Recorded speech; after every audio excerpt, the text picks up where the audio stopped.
Welcome to the Amazing Authorities Podcast, where game changers, visionaries, and category leaders share how they built their brands, platforms, and global influence. Your host is Mitch Carson, international speaker, media strategist, and creator of the Instant Authority System. If you're ready to learn from those who've done it and want to become the go-to expert in your space, you're in the right place. Mariana Dalto is here today, and she hails from Argentina. She's got the cutest accent, but she's in the United States of America. I'm actually recording this conversation from Thailand. No, not Bangkok, outside from Jom Tien Beach. Shortly, I'm going to see the beautiful ocean. Welcome to the Amazing Authorities, Mariana. Thank you, Mitch. It's been a pleasure. Thank you so much for having me. Yes, buenos dias de aquí. And okay, you understood that Spanish, I hope. Yes, buenos dias. All right. Well, guys, just a little quick backstory. We're talking about the various accents in the Spanish language and understanding some and having challenges with others, but we'll jump right in. And there is a universal language out there in business, and it's called revenue. Either you have it or you don't. And Mariana is the expert of how to create revenue consistently, reliably, predictably, and she also covers AI. And if you don't know what AI is, get out from underneath. You are in trouble. You are in big trouble, and you ought to watch more cartoons because I think they use AI through that, whatever methods necessary to cover that. So let's jump in. How did you become a revenue coach, which is a loftier title, more specific title than I'm a business coach, which means I don't know. But you tell me what a revenue coach is. Yeah. So the journey, to make it very short, it started 4 years ago. Started with life coaching. Mm-hmm. From there, I started coaching people, went into business coaching and consulting, digital marketing consulting, and then in the journey, coaching people and understanding their needs, I became obsessed with revenue and obsessed to helping people make money. And there's so many people out there teaching. There's so much information online about strategies. But for me, it was about okay, how can I help clarify people what they need to do in order to make money, and what systems can I provide for them to be clear and start taking action. And so I went from overall mindset coaching to, kind of business coaching overall, and then now very narrow on really helping you make money. And that's why I changed my title to revenue coach. I like that. And managing some expenses, I imagine. Well, yeah, there's always expenses. Yes. Okay. All right. Yeah. I mean, people say, well, what is really revenue is great as long as it doesn't exceed, or your expenses don't exceed your revenue. Well, that's why you need to have very clear targets. Yes. And that's when you need to start implementing to make those numbers work out for you.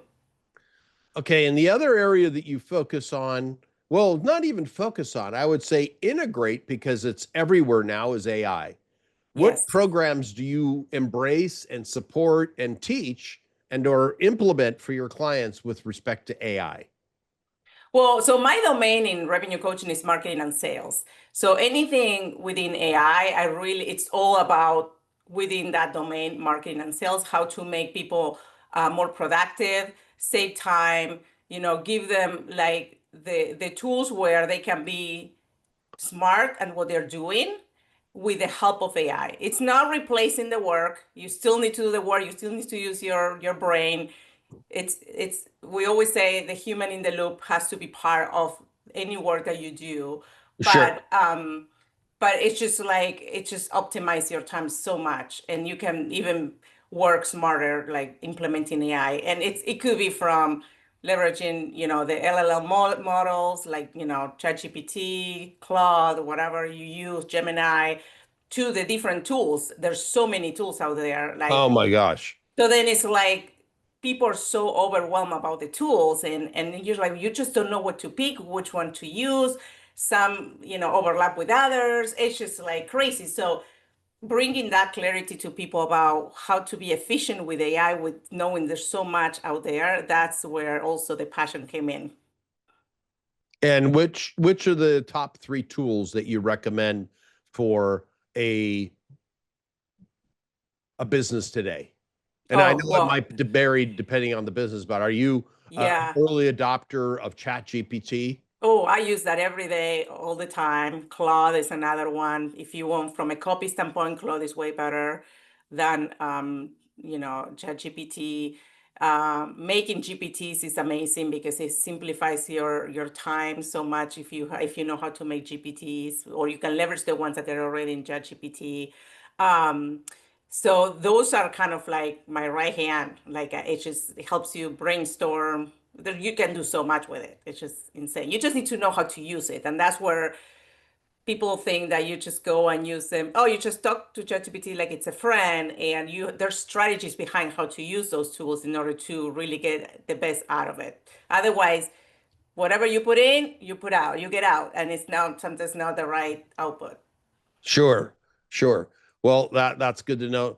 Now, I want to talk about one of the things that you do so many things, but I want to talk about the importance of having a system with your content. And you have a 7 promotes framework. I'd like to drill down into that because content today seems to be key. Some of the big name people, I'll leave nameless, but Grant Cardone is one, and a whole bunch of others are prolific with content. Gary Vee has content overload out there, but they're also raking up the money.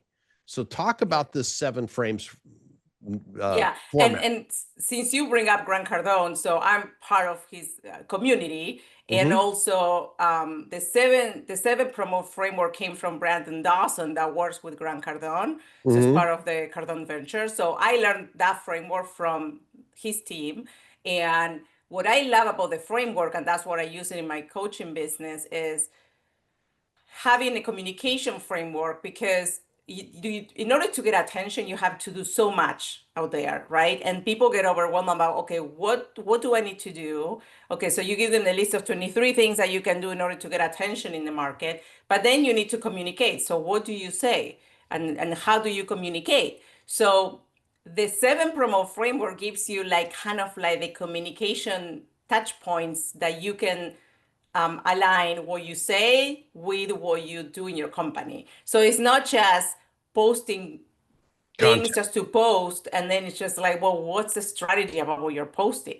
So if you have alignment with your communication in social media or in podcasting or anything that you do in media, then with your business, then that aligns and makes sense. Otherwise, you get the traffic that you get, the leads that you get, they just don't make any sense. You're attracting the wrong people if you don't have the right communication. And that's why the 7 promote framework is super insightful to guide you in the process.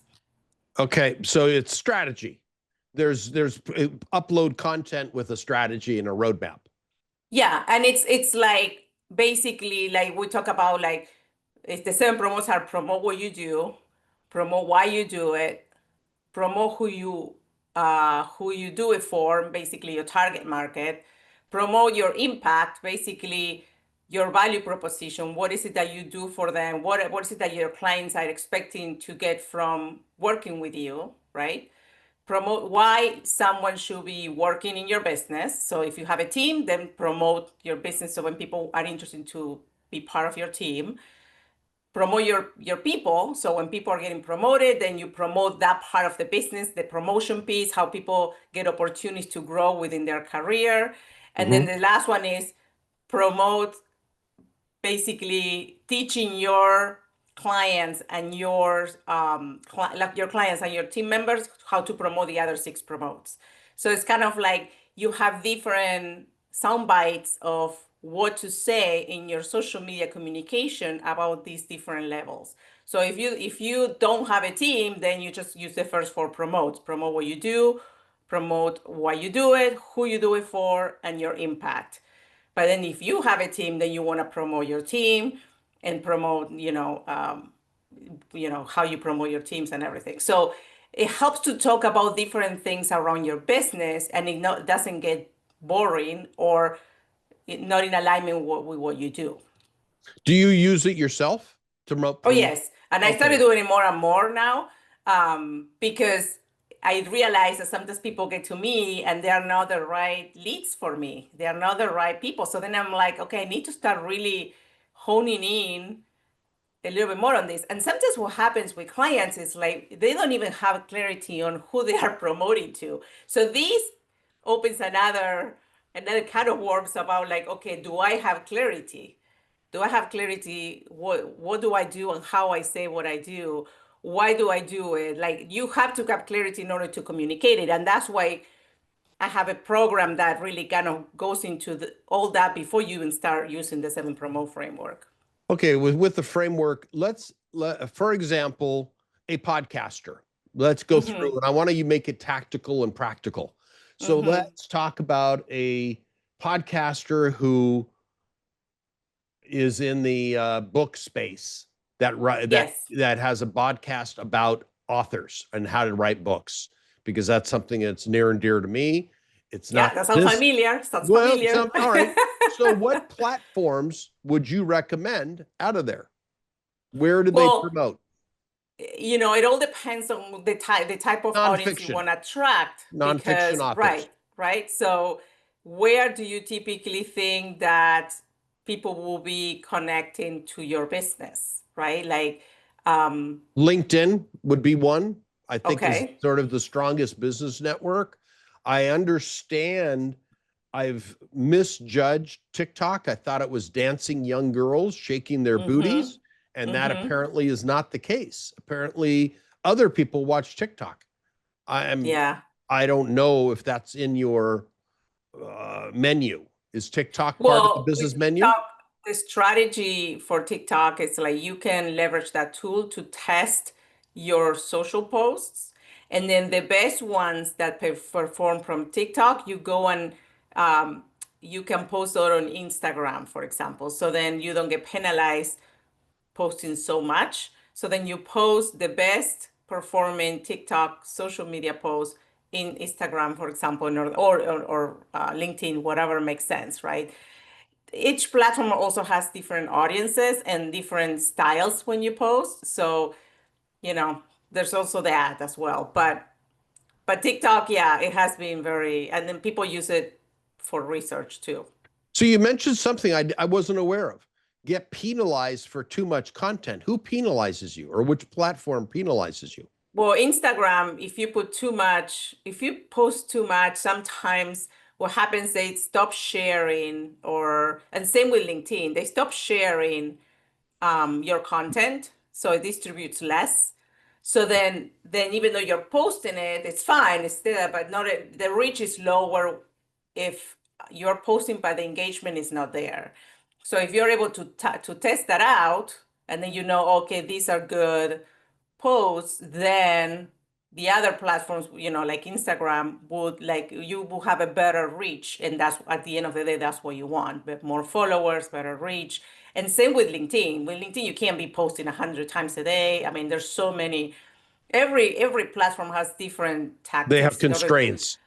Well, but you need to know. They don't tell you not to do it. You just need to know how that works, so then you don't get penalized by it. They don't tell you, but it's just you can tell that you don't get the reach that you're looking for. So then you need to be strategic when you use those platforms. Yeah, I hadn't heard that I mean, because on LinkedIn, most people post, if they're active, once a week. So, but I mean, can you post several times a day on LinkedIn? You can, but it's not. It hurts you. Okay. So what is the optimal time to post that you're aware of, generally speaking? In the morning and once a day. Once a day on LinkedIn. So, okay. Well, if you're doing several podcast interviews a day, I guess you have to pick the best one. If you're going to put several posts, yeah. Okay. You can't pick every podcast. Oh, interesting. Well, I mean, you can test it out yourself. You just go and see how much reach and impressions are you getting when you're posting 1 versus 2 versus 3. I mean, you can see your analytics, and you can check. And I can tell, like when I didn't know this. That's what I found out because of experience. So I was posting a lot, and then someone is like, I can't see your posts anymore. I'm like, I'm posting like always. I'm like, I don't see them anymore. And so they penalized me for posting so much. And then so I realized, okay, I need to stop doing less in that specific platform because I'm not getting the same reach. All right. And So you have then to that look at the doesn't, there's no numbers. point. So you got to Yes. look at your numbers. That's the Yes. bottom line. Look at your Yes. numbers. The data will guide you. Absolutely. That's always the case. All right. Speaking of data, let's talk about someone gets a lead. They're excited. They're like, oh, little seals, clapping their flippers together. I got a lead. Someone raised their hand. They're interested in me. They asked me to dance, but you don't know how to dance. You have two left feet. Now, I know you're Argentinian and you folks almost invented certain dance steps. What happens what typically happens, what failing happens, and how do you fix it with leads? Someone gets it and then they expect the sale to happen miraculously or spontaneously or with no effort for follow-up. Well, the first step is identifying if the lead is a qualified lead. Okay. And then in order to know that, then you have to identify the two types of leads. You get marketing leads and sales leads. So when you get someone in your ecosystem, let's say if you CRM and you have a system or whatever, you get leads. First, they come into your world. And then when they come in, typically, ideally, you want to qualify them and you want to have, if you have a system in place, you want to have a form where you ask specific questions that are related to your business that makes that lead qualified. Okay. And let me give you an example. For example, I work with small business owners and entrepreneurs. Yep. So if someone comes into my world and then they answer the question, I ask, are you a business owner? If they say no, because maybe it's a work for a corporation and it's, then that's not a marketing not a good lead for you. Me. Right. It is a lead. It came in as a lead, but it's not a good lead. Not it's a not good a marketing lead. lead for good me. distinction. Good distinction. If the person says, yes, I'm a business owner, then that is a good marketing lead. Great. Okay. After that, it needs to go into the sales lead bucket. So then you need to know if it's a qualified sales lead. So what happens is then you go and check and you ask, then it'll go to the sales team and have a conversation with the sales team. And the person will ask, what type of business do you own? And then if the person says, oh, no, I don't have a business yet, I'm working on launching my business, then in my case, for who I work with, that wouldn't be a sales qualified lead because I work with businesses that are already running a business and they have revenue already. They've done revenue in their business. So you're going to enhance them. So that will be right. So then for me, that's not a qualified lead. It's not a sales qualified lead. Got now, it. Okay. If a salesperson asks the person, oh, do you own a business? Says, yes, I own a business and I make $1 million in revenue. That's a sales qualified lead because now I can work with that person and sell them my services because I can help them. And that's when you put on a hot pink. That's when you put on a hot pink dress and you're like, okay, I'm ready to go. Yes, and that's what I celebrate. These are your sales colors. It's like, okay, qualified. I'm good to go. Mariana's here. Let's rock and roll and do the salsa. Yeah. Yes.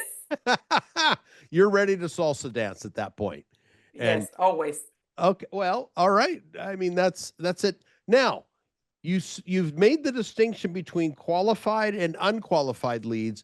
Mm-hmm. Yet I have found sometimes, not always, sometimes those can be referrals. Meaning they understand what Mariana does and they are not at that point yet. Do you still nurture them? Do you still are they part of your system for an outreach to when they may make revenue and have opened their business? Do you still stay in touch with them or are they just shoved away? Well, so yes and no. So it all depends. So within the marketing form and the questions, depending on the answers on that question, then you will decide if it's a person that you want to nurture because in some point in the future might be ready, or Right. it's a person that it's like, maybe it's not part of the industries that I work with or something. So that could be also another point. Like I work with service-based businesses. So if it's a business that sells products, maybe I won't nurture them as much. Like it's okay, I can have a conversation if needed, but that's not where I focus my energy, right? Okay. So for certain things, yes. For other things, no, and that depends on the information that I gather from the form. Okay. So you've got this qualified lead, $1 million Mm-hmm. in revenue, ideal target Mm-hmm. market, got a real Mm-hmm. business, but they want Mm-hmm. to scale. That's where you Yes. come into play. What do you do at that point? Well, then there's an assessment because sometimes what happens also is they come in with a clear, oh, I want to do this, but then they don't know they might be missing certain steps before they get to the point where they want to do what they want to do. So I first like do an assessment to understand their business model and what they're Mm, doing. If we want to we look into the numbers because that's where you kind of identify the gaps where the issues might be, and that's why you haven't scaled, and that's where then you start focusing. Okay, this is where I see opportunity for improvement, and until you fix this, then it's hard to scale. So there's an assessment before you get into scaling because there's things that could be broken, and that's why you haven't moved the needle on your revenue. okay. And where do people typically drop the ball on this? Well, there's a lot. Depends. So a lot of people don't do good tracking on their numbers. So they Okay. don't really know where they drop the ball. So that for me, it's like tracking your numbers. So that's kind of the basics. And then with that, then there's more clarity where the issues are. And sometimes it's in the messaging.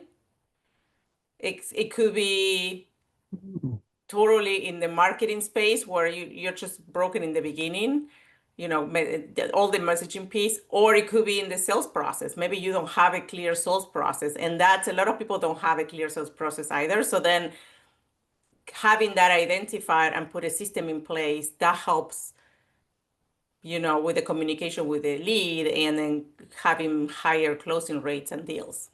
So Okay. it could vary, like really, it could vary. So you've mentioned some interesting topics. It's got to have the right client.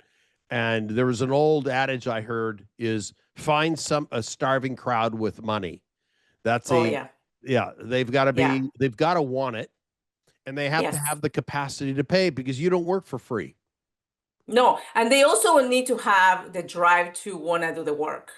That's another big, Okay. Okay. oh, that is huge because I can give you every single strategy, every single step, but if you just don't implement, you just don't go anywhere. And that's what people have. People like think that everything is by magic, and you gotta put the energy, you gotta put the time, you gotta do the work. And I can train you, I can teach you, but you have to do the work in order to see the results. So is that the hole in the bucket? Is implementation? You're Oh, fine. that's Okay. one of the big, and that's why coaching is so important because there's so much information out there from a training standpoint that you can go and Google and find the training. But if you have a coach that can guide you on the strategy, because also a lot of entrepreneurs, what happens is like they are so busy doing stuff, but they're doing the wrong stuff. And then it's like they're not moving the needle. So having the right strategy, implementing, having accountability, having you that's where you see the results and that's where you see the revenue. Got it. Got it. And do I have you so have? much passion about this. No, I know, and I love it. I mean, we could talk for days about this. Do you have any tools that are free someone can then begin to work with you? What is it that you offer? Because our listeners are, I mean, you've dropped so many truth bombs, so many valuable insights as to why people fail. And then we could get into the whole psychology of why they fail. They limit themselves. There's more fear of success than there is of failure, I have Hmm. found with certain people. But if they want to start with a roadmap and then you can absolutely fix this, maybe you have a good elbow strike. I don't know. Do they teach that in Argentina? Like, bang, knock some sense into you. Well, yeah. And what, tell us about your free tool, the Lead Flow Foundation program. I like that. Yeah. So I have a free resource that you can download at marianadalto.com/revenue. That's the free resource where it gives you kind of like the steps on the different things that you need to think through if you have it set up in your business. And then you can walk through that and see if you have any gaps and any things that you haven't really thought about. And then if you don't have those set up or you're not sure, from there, I do have a course that goes deep into all those details that I have in the free resource. So, but first, check if you need the resource, if you need like the help from that standpoint, because that's kind of like the Lead Foundation. Like this is kind of like, and I made that resource because that's what I noticed that a lot of people were missing, that they don't realize that they're missing because it's all connected. And when you start putting it in place and you connect the dots, then you realize, oh, that's why things are not flowing. There's some break here that I haven't noticed. So just check out the free guide. It'll guide you through the different steps. Check what you have established in your business, if you have any gaps, and then from there, there's more that I can offer to help you get clarity on your next step. Awesome information. Great information, and you exceeded my expectations today. Oh, thank you. Thank you so much for sharing that. And yes, fuchsia is a good color for you, or hot pink. Well, whatever. Yes. And to summarize, and excuse me if I don't hit all the points, an assessment is key. Yes. Assessment. Find out where you are, get the snapshot of your business, where you are, find out where the holes are in your boat so you can patch these holes as you're sailing forward with your business. If not, you sink. So you minimize or help people from sinking, not only sinking, but sailing with efficiency. Yes. That's okay. You with said a blue sky. You said it, you said it right. Sailing with blue sky, the fish are biting, and that you're feeding your family because you don't want to have skinny children. And that's you right. you help people have plump kids. And that's what's important. Well-fed kids. Mariana, it has been a pleasure. As expected. Good to see your smiling face. Thank you. I believe my listeners will benefit greatly by accessing your free guide, taking the assessment, and working with you so they can sail along and the revenue is continual and predictable. That's what I would like to say. Excellent. Yes. All right. Well, I'll definitely have you on the show again. Thank you for your time, and we'll see you in the next episode of the Amazing Authorities podcast. Thank you, Mitch. Thanks for tuning in to the Amazing Authorities podcast. If today's episode inspired you, take a moment to subscribe, rate, and leave a review. It helps more experts like you rise to the top. For behind-the-scenes access and free resources to boost your authority, head to MitchCarson.com. Until next time, stay amazing.